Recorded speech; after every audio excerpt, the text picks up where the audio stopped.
Guys, here we are on day 4 of Lemon Brown.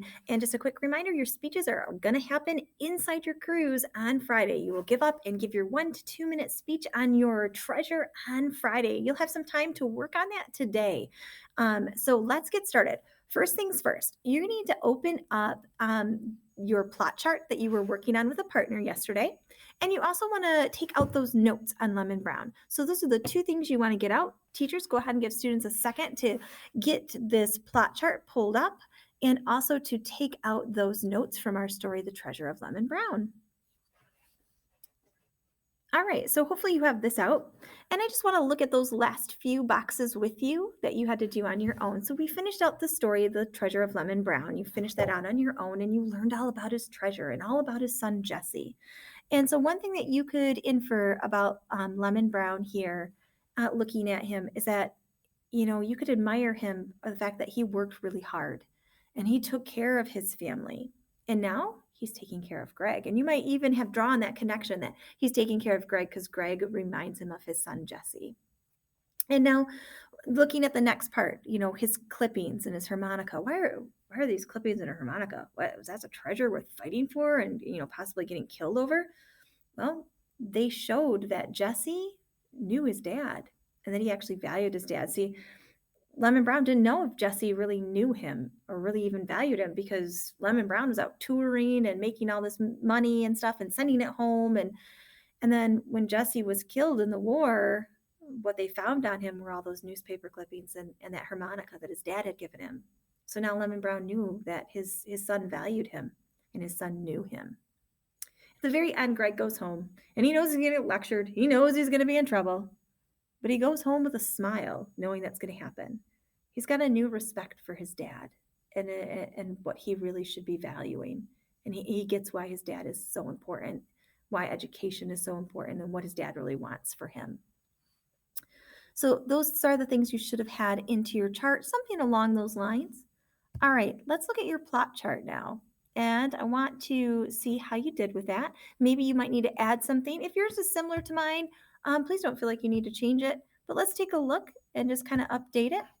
So the conflict here was person versus self. Throughout the whole thing, Greg is making these choices. He's making the choice to not study math. He's making the choice to leave his house. He makes the choice to stay there with Lemon Brown. He makes the choice to stand up and help Lemon Brown. So we see that struggle goes throughout the entire story. The theme or the message, there's several of them. There's a lot. This is just one that I pulled out, is that to treasure those that are around you and value the lessons that those people give you. Um, the setting is Harlem. We already talked about it being realistic fiction. It's third person point of view. We have a narrator telling the story. It's not Greg telling the story. It's not Lemon Brown telling the story. And then here's our plot line. It starts off with Greg failing math and fighting with his dad. And of course, Greg gets mad and takes off when he should go upstairs and study. He gets into that tenement building and he meets Lemon Brown and learns about Lemon Brown. Then these thugs show up, threatening to hurt and take Lemon Brown's treasure. The very highest point of emotion and tension in the story is when Lemon Brown hurls himself down those stairs onto those thugs.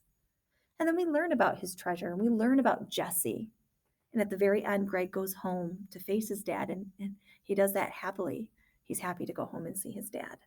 So just kind of double check in yours, make sure you've got all of those responses. All right, now I'm going to ask you guys to go under The Treasure of Lemon Brown and please open up the reader's responses. So you're going to open up these reader's responses. These are questions about the story. So this is going to be your work time. So open those up. You'll be looking at a document that looks like this, The Treasure of Lemon Brown. It's got a link to the story, so you can just click it and it'll take you right to the story. You may use your book, you may use your notes, you may use your plot chart. Those are all things that you can use to get this work accomplished.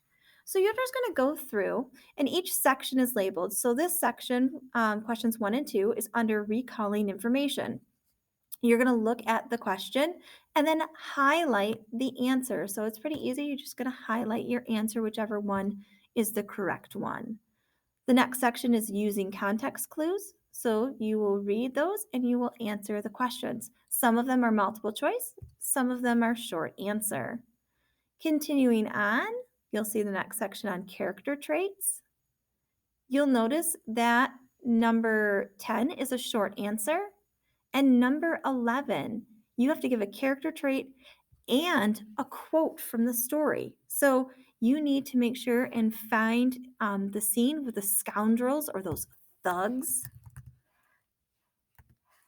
And tell me, what kind of guy is Lemon Brown in this scene? Give me a character trait.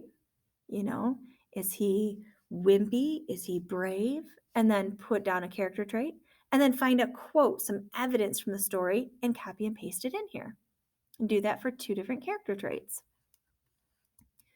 Then you're going to go on to some plot, and you can use your plot that we've done in here, and you're going to complete questions 12 through 15. 16 and 17 are symbolism and theme. And then 18 through 20 are figurative language questions. And then 21 through 25 are some grammar questions. So your job right now will be to do these 25 questions. When you're done with those, then I want you to work on your speech. I want you to make sure you know what you're going to say and you're practicing it. You have your lead and you're going to be ready to get up there and look out at the audience and speak confidently. All right, so here's your job today. As you look right here, your job is going to be to complete those readers' responses and then to work on your speech. If you finish everything, you may get out your independent reading book and enjoy. We'll see you back in another day.